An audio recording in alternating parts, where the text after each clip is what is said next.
Welcome back, everybody. Today we're just practicing ollies, specifically how to ollie higher. And the way I like to think about this is pretty simple. It's just basically turning all the settings up.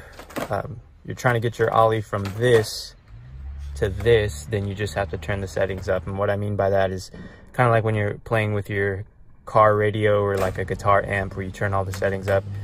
Same thing here. And what that really means is just coming down to three different things: the pressure on the pop, the amount of force that you're putting on the pop, putting your feet closer together than usual, and sucking your feet up higher, just jumping higher, because the board's only gonna go as high as your feet allow it to. So it's just really about those three things. You want to bend down more, pop with more force, have your feet closer together so you have more sliding room. That's really important. That'll allow you to level the board up higher and, just really use more force on that front foot and just sucking your feet up higher.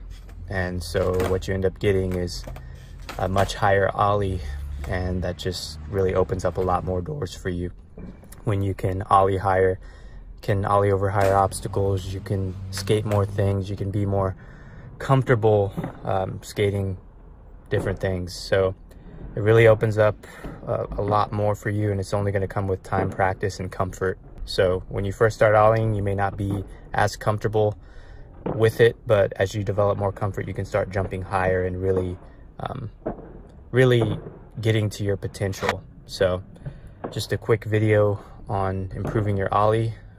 Hopefully you guys are able to get something from this. Comment down below as always. I'll see you next time.